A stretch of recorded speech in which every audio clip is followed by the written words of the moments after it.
Hello, myself Dr. R. D. Mauj on my channel Economics Earth।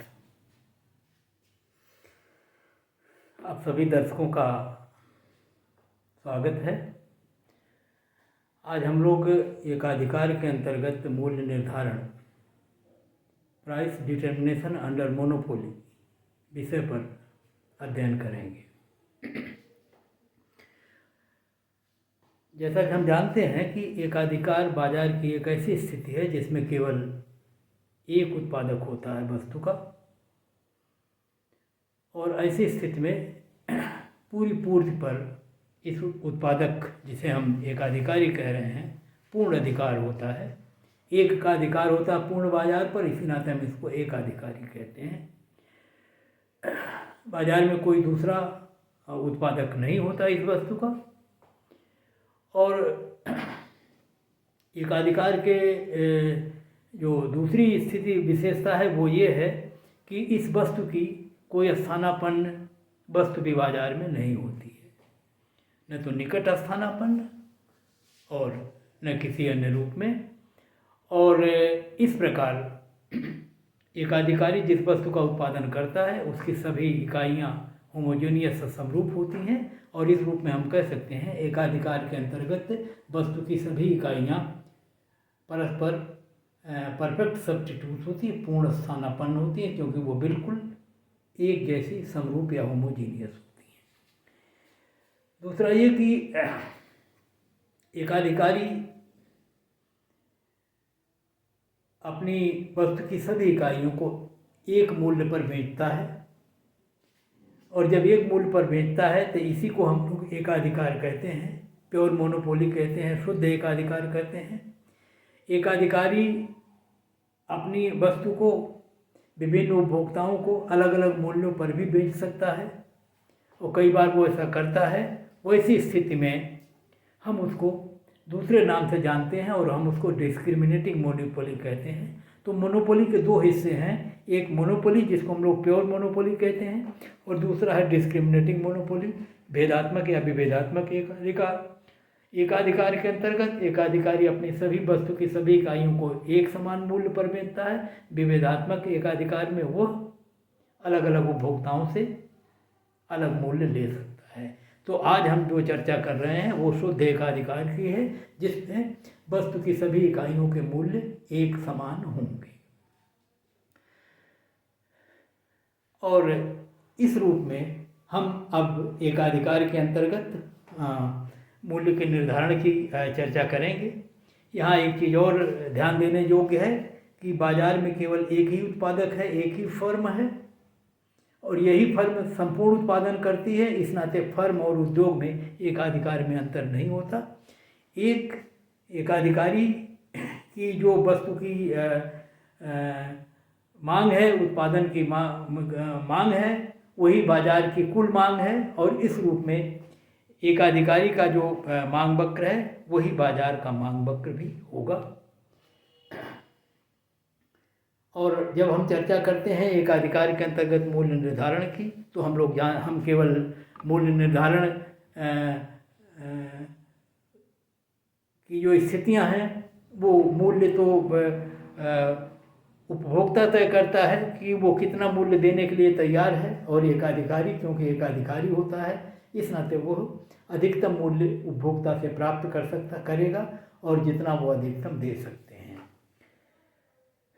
उसको मुख्यतः ये तय करना होता है कि वो कुल कितना उत्पादन करे जिस पर उसका लाभ अधिकतम हो जाए। अगर लाभ हो रहा है तो, और अगर किन्हीं परिस्थितियों में उसे हानि हो रही है, जैसा कि अल्पकाल में कभी कभार हो जाता है, वैसी स्थिति में वो अपने हानि को न्यूनतम करने का प्रयास करेगा, और ऐसा करने के लिए वो अपने उत्पादन में समायोजन करता है। तो जब हम एकाधिकारी के संतुलन की बात करते हैं तो एकाधिकारी के संतुलन के अंतर्गत एकाधिकारी ये निर्धारित करता है कि वो कुल कितना उत्पादन करे, जितना उत्पादन करने से उसका लाभ अधिकतम हो जाए, और अगर हानि हो रही तो हानि न्यूनतम हो जाए। और जब वो उत्पादन तय कर लेता है तो उस उत्पादन पर जितना मूल्य उपभोक्ता देने के लिए तैयार होते हैं उतना मूल्य वो उनसे ले लेता है और इस प्रकार से उपभोक्ता का जो मांग वक्र है या जो बाजार का मांग वक्र है उसके द्वारा उत्पादन या आपूर्ति की विभिन्न स्थितियों में जितना मूल्य क्रेता देने के लिए तैयार है बाजार में वो मूल्य निर्धारित हो जाता है। तो इस स्थिति में अगर जब हम एकाधिकार के अंतर्गत मूल्य निर्धारण की चर्चा करते हैं तो जो सबसे महत्वपूर्ण तत्व है वो ये है कि एकाधिकार के अंतर्गत मांग की स्थिति कैसी होती है या मांग वक्र का स्वरूप क्या होता है। और एकाधिकार के अंतर्गत मांग वक्र जो है वो उसके औसत आय वक्र ही होते हैं, वो अभी हम बहुत स्पष्ट रूप में देख लेंगे।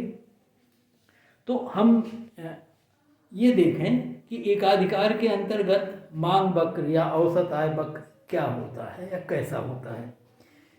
यहाँ ध्यान देने योग्य है बात कि एकाधिकार में, शुद्ध एकाधिकार में वस्तु की सभी इकाइयाँ एक ही मूल्य पर बिकती हैं और क्योंकि सभी इकाइयाँ एक ही मूल्य पर बिकती हैं इस नाते जो मूल्य होगा वही प्रति इकाई आय भी होगी।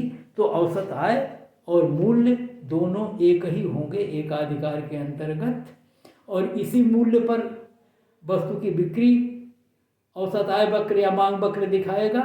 इस रूप में हम चाहे मूल्य को औसत आय कहें चाहे हम उसको मूल्य कहें, जब मूल्य कहेंगे तो हम इसको मांग वक्र कहेंगे और जब उसको हम औसत आय कहेंगे तो हम औसत आय वक्र कहेंगे। और इस प्रकार से औसत आय वक्र और मांग वक्र दोनों एक जैसे एक ही होते हैं एकाधिकार के अंतर्गत। दूसरा ये कि इसका स्वरूप कैसा होगा। एकाधिकार के अंतर्गत जब बाजार में किसी मूल्य पर उपभोक्ता कितनी वस्तु की मांग करते हैं ये उपभोक्ता के मांग वक्र से पता चल जाता है या उपभोक्ता के मांग की स्थितियों से पता चल जाएगा या अनुमान लगा लेगा एक अधिकारी कि अगर इतना मूल्य होगा तो उत्पादक उसके वस्तु की कितनी मांग करेंगे। तो उस मूल्य पर वो अधिकतम मांग है, अर्थात उस मूल्य पर अब उससे ज़्यादा मांग संभव नहीं है।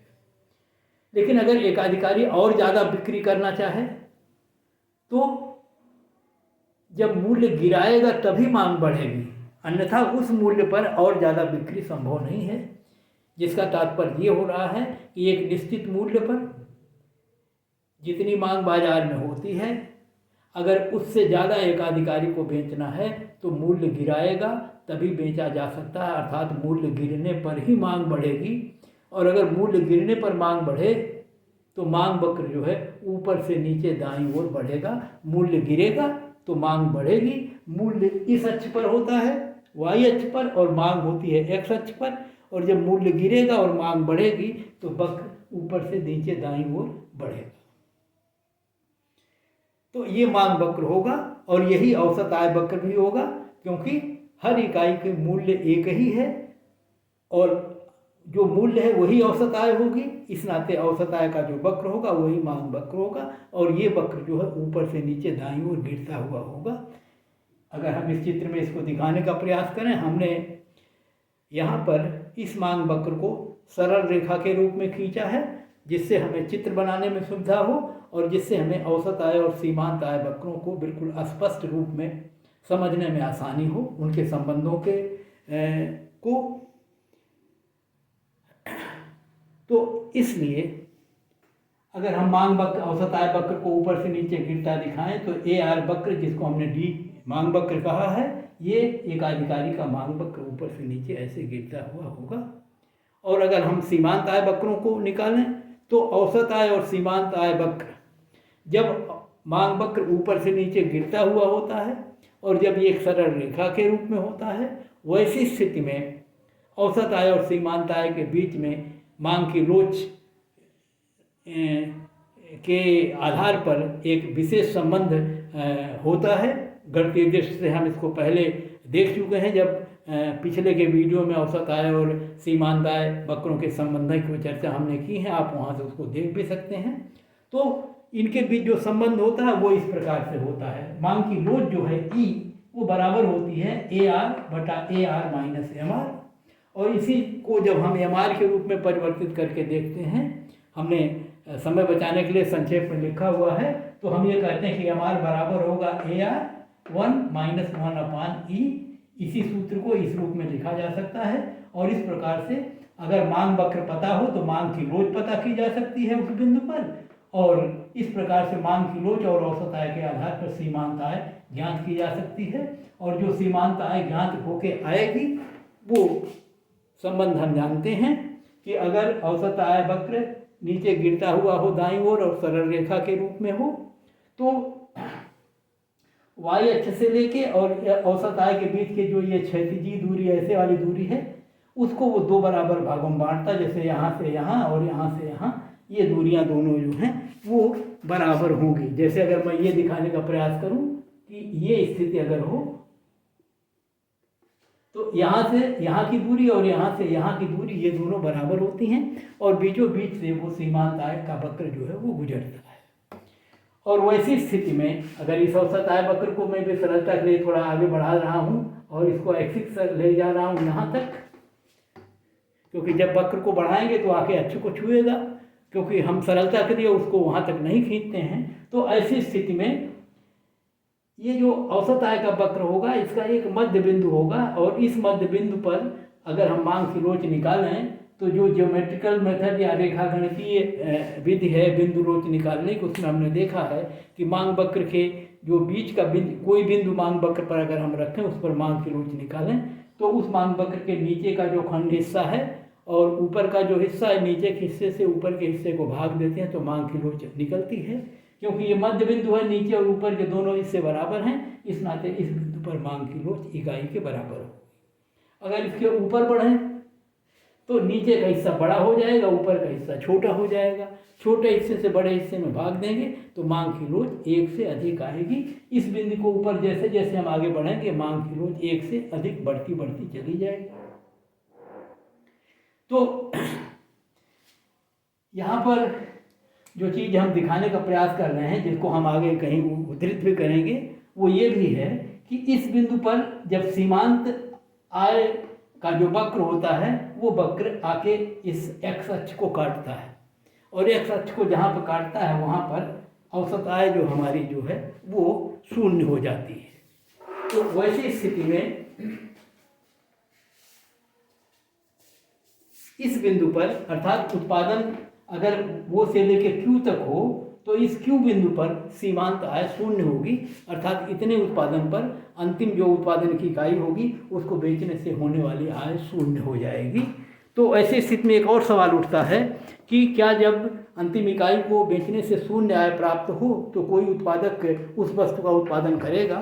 तो उत्तर बिल्कुल स्पष्ट है कि वो उत्पादन नहीं करेगा। इसका मतलब है कि Q बिंदु पर जब उत्पादन होगा उस पर अंतिम इकाई से प्राप्त होने वाली आय शून्य होगी, इस नाते इसका उत्पादन वो नहीं करेगा।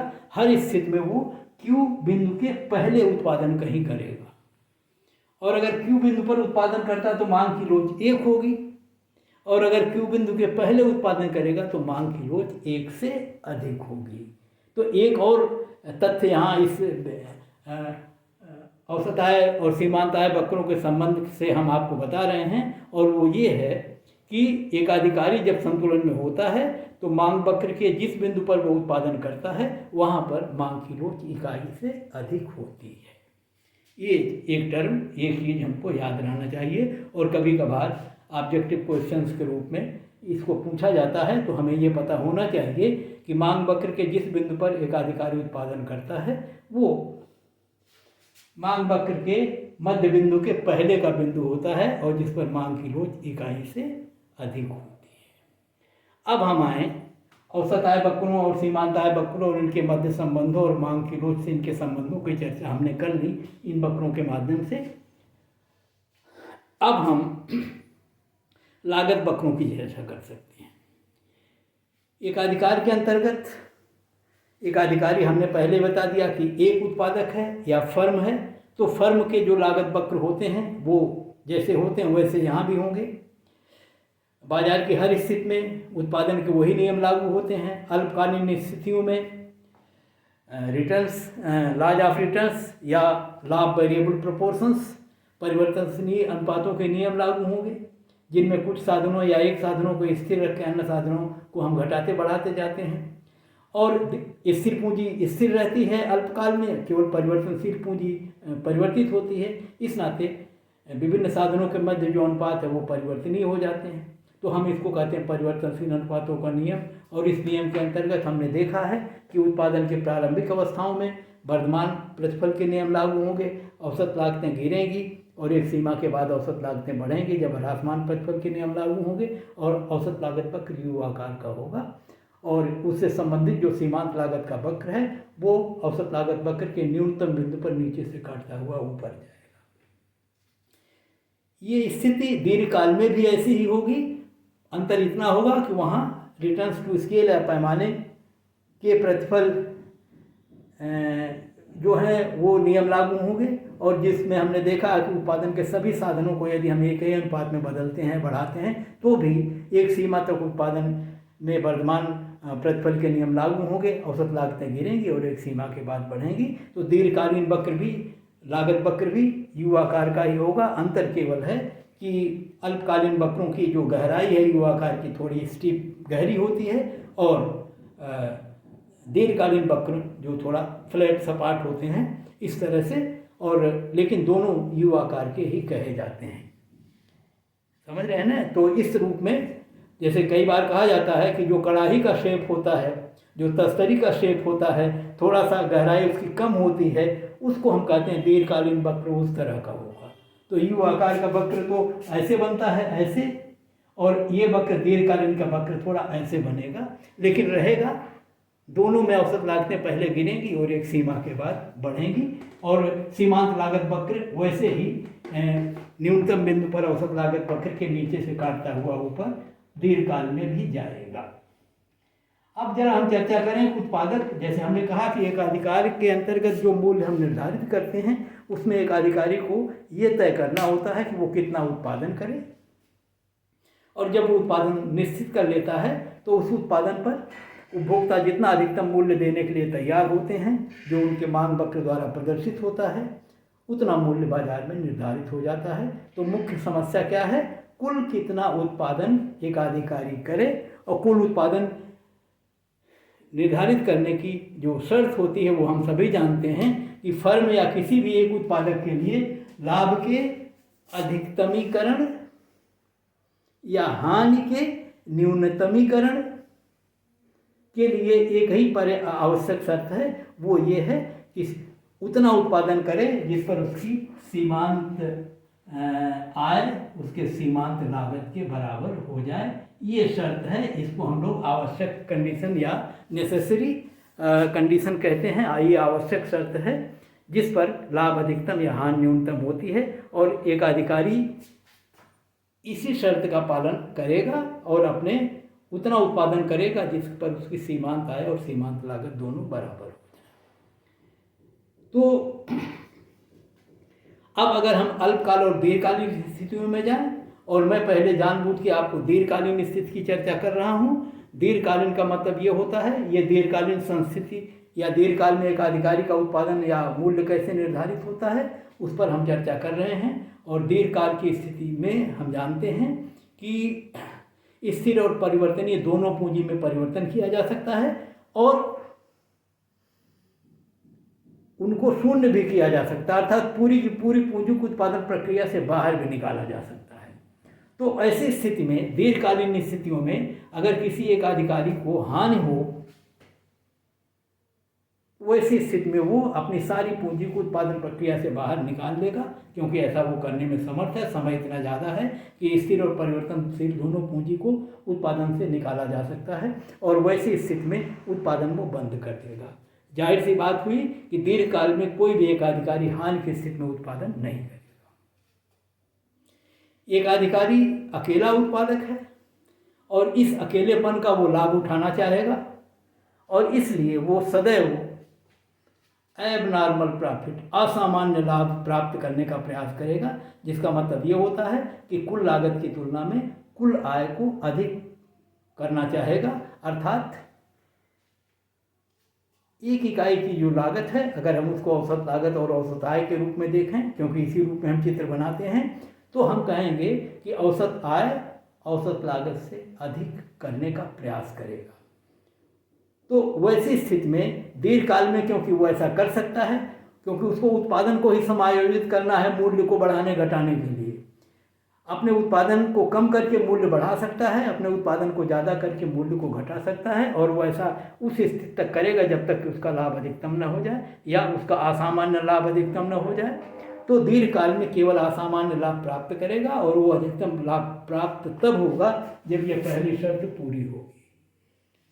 तो दीर्घकालीन स्थिति को इस चित्र में हम लोगों ने दिखाने का प्रयास किया है। देखें यहाँ पर औसत आय के वक्र वैसे ही, सीमांत आय के वक्र वैसे जैसे होते हैं एक अधिकार में। लागत के वक्र यू आकार के हैं, ये दीर्घकालीन वक्र है, इसमें आते LRAC दिखा, लॉन्ग रन एवरेज कास्ट कर, लॉन्ग रन मार्जिनल कास्ट कर। और सीमांत लागत वक्र औसत लागत वक्र को इसके औसत लागत के न्यूनतम बिंदु पर नीचे से काटता हुआ ऊपर जा रहा है। उत्पादन वहाँ करेगा जहाँ MC और MR बराबर होंगे। देखिए MC MR ई बिंदु पर बराबर हैं, और ई बिंदु से हम नीचे एक लंब डाल के देख सकते हैं कि इस पर उत्पादन कितना हो रहा है। ये उत्पादन है OQ, अर्थात जब वो OQ उत्पादन करेगा तो उसकी अंतिम इकाई की आय और अंतिम इकाई की लागत दोनों बराबर हैं, और जब ये बराबर होती हैं तो लाभ अधिकतम होता है। इस नाते वो उसको बराबर करेगा, इतना उत्पादन करेगा। और जब उत्पादन तय हो गया तो जितना मूल्य बाजार में क्रेता देने के लिए तैयार हैं उतना मूल्य वो वसूलेगा।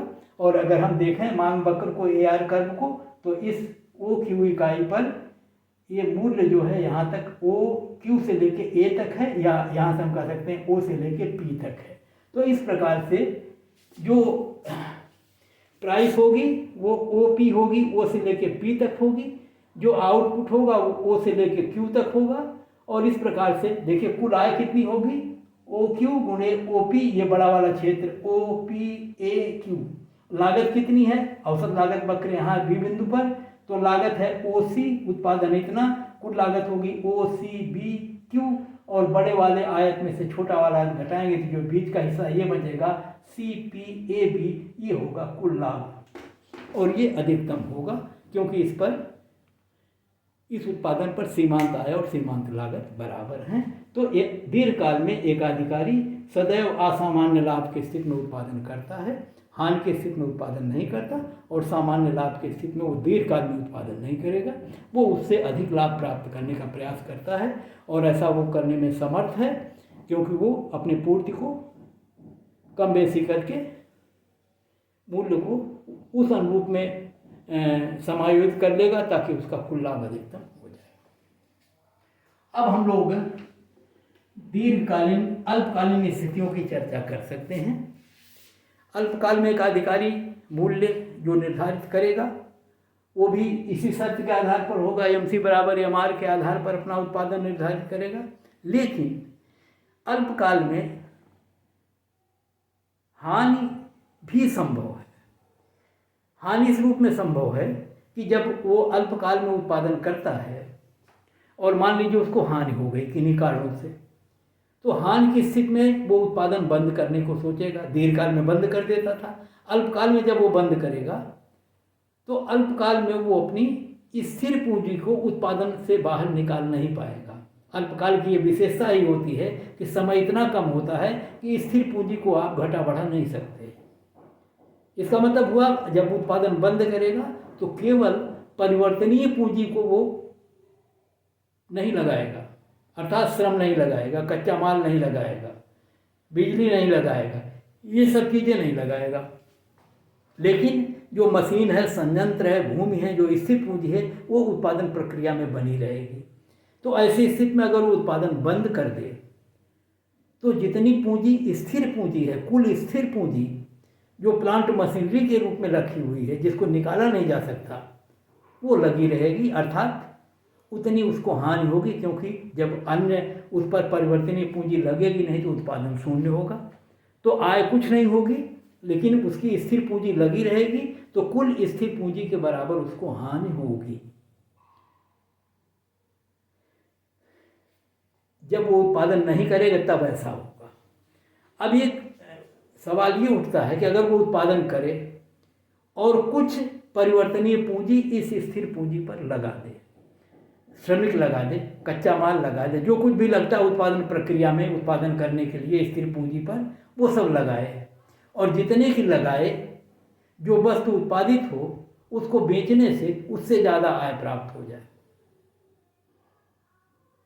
तो वैसी स्थिति में जब कुछ नहीं लगाया था तो कुछ नहीं पाया था और उसकी स्थिर पूंजी के बराबर हानि हो रही थी। अब जब कुछ लगाया और ज़्यादा पा गया तो जितना ज़्यादा पाया तो स्थिर पूंजी में से उतनी हानि घट गई।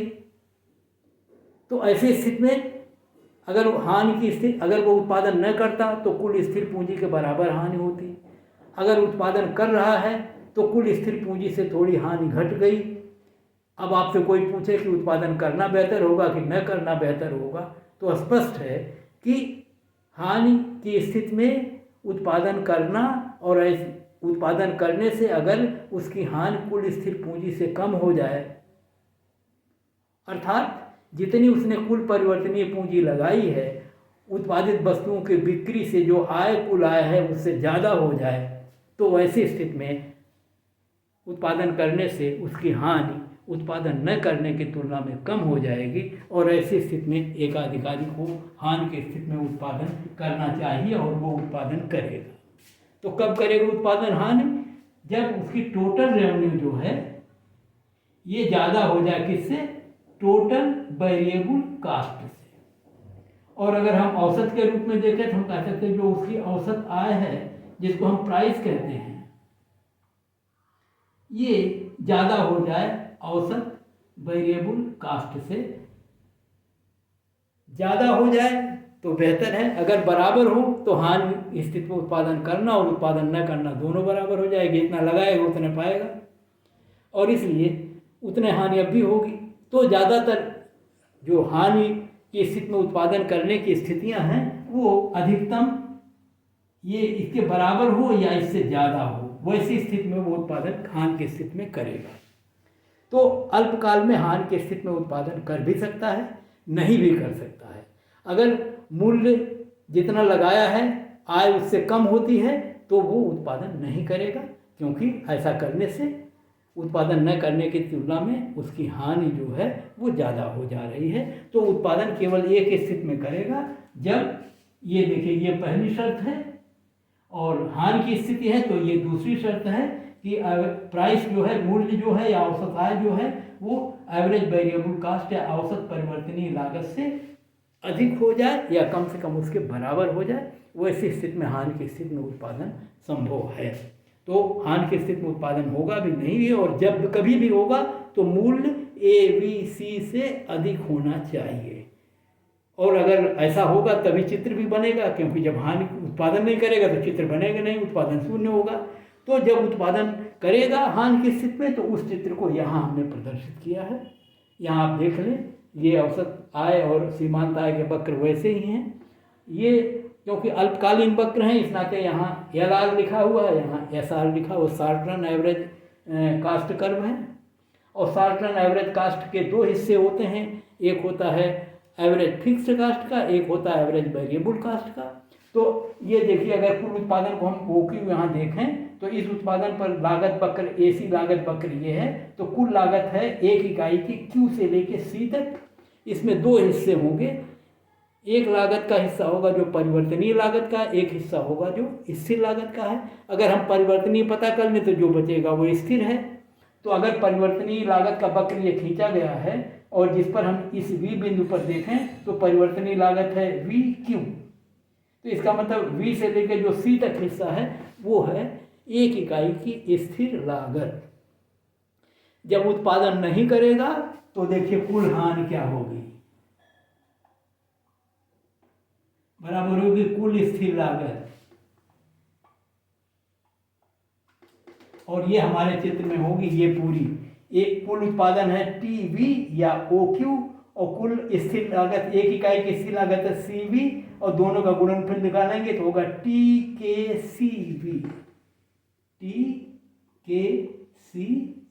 ये है हानि जब उत्पादन वो नहीं करेगा तब। हमारे चित्र में ये है कुल स्थिर लागत। और अगर उत्पादन करे और मूल्य जो है वो परिवर्तनीय लागत से अधिक हो, तो यहाँ देखिए ये परिवर्तनीय लागत है V और मूल्य है R जो AR से तय होगा। तो V की तुलना में R ज़्यादा है, इस नाते वो उत्पादन करेगा। और जब उत्पादन करेगा तब देखिए कुल हानि कितनी होगी उत्पादन करने पर। उत्पादन करने पर यह हानि है और ये उत्पादन न करने पर, ये ध्यान रहेगा आपको। तो कुल हानि कितनी होगी, कुल आय देख लीजिए OKC, जो कुल लागत है OKCQ, OKCQ, ये है कुल लागत, टोटल कास्ट। और ये है टोटल रेवेन्यू, उसकी कितनी है OPRQ। और कुल हानि कितनी है बड़े वाले क्षेत्रफल में से, क्योंकि लागत ज्यादा है और आय कम है, तो ये हानि है PKCR। अब जरा ध्यान दीजिए, जब उत्पादन नहीं कर रहा था तो हानि ये थी, ये हानि का मतलब TKCR, ये बड़ा वाला है त्रिभुज जिसमें दोनों ये आयत मिले हुए हैं, और उत्पादन करने पर हानि घट गई PKCR। इस नाते उत्पादन करना बेहतर होगा, क्योंकि उत्पादन करने से ये हानि जो है ये कम हो जाती है। तो इस रूप में हम कह रहे हैं कि उत्पादक जो है हानि की स्थिति में उत्पादन करेगा, क्योंकि हानि की स्थिति में उत्पादन करने से उत्पादन करने पर उसकी हानि कम हो जाती है और उत्पादन न करने पर उसकी हानि ज़्यादा होती है। तो ये दूसरी शर्त जो हमने कहा था कि हानि की स्थिति में उत्पादन होगा, उसके लिए ये आवश्यक है कि पहली ये शर्त लागू हो, MR बराबर MC, ये आवश्यक शर्त है।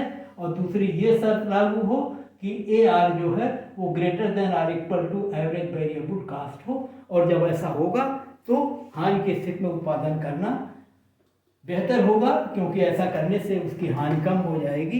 तो अल्पकाल में एक अधिकारी हानि की स्थिति में उत्पादन कर भी सकता है और नहीं भी कर सकता है। जब ये दूसरी स्थिति प्राप्त होगी तो उत्पादन करेगा, और अगर मूल्य या औसत आय की तुलना में ABC कम होगी तो वैसी स्थिति में ज़्यादा होगी तो वो हानि की स्थिति में उत्पादन नहीं करेगा और उत्पादन बंद कर देगा।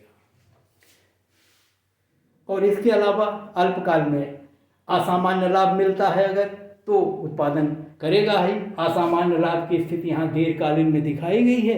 यही चित्र अल्पकाल में भी बनेगा, केवल वक्रों के ऊपर LRAC की जगह पर SRAC लिख देंगे।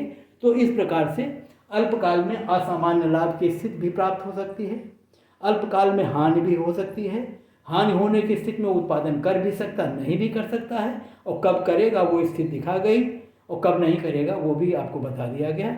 और एक जो तीसरी स्थिति सामान्य लाभ की होती है, वो कभी कभार मिल सकती है अल्पकाल में, दीर्घकाल में तो ऐसा होने नहीं देगा, क्योंकि वो समायोजित कर देगा। वैसी स्थिति में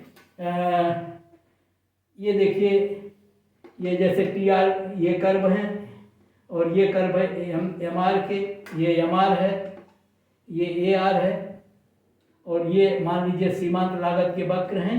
तो ये उत्पादन का स्तर है, और इस उत्पादन पर अगर सामान्य लाभ दिखाना है तो इसी बिंदु से औसत लागत का वक्र भी गुजरना होगा। इस नाते इस वक्र को आपको ऐसे खींचना होगा, तो ये औसत लागत के वक्र हो जाएंगे, और MC और MR के संतुलन बिंदु से ये उत्पादन होगा। इस उत्पादन पर ये बिंदु एक ऐसा होगा इस बिंदु पर आप देखोगे कि औसत लागत और औसत आय दोनों बराबर होंगी, और जब दोनों बराबर होंगी तो कुल लागत और कुल आय भी बराबर हो जाएंगी।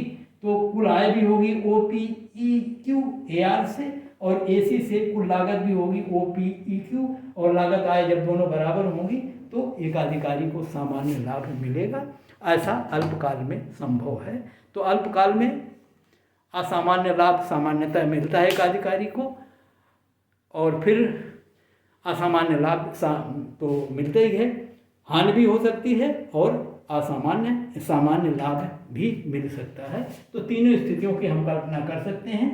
और हमने देखा कि हानि की स्थिति में जो है उत्पादन तभी करेगा जब उसकी वस्तु का मूल्य जो है वो औसत परिवर्तनीय लागत से अधिक हो।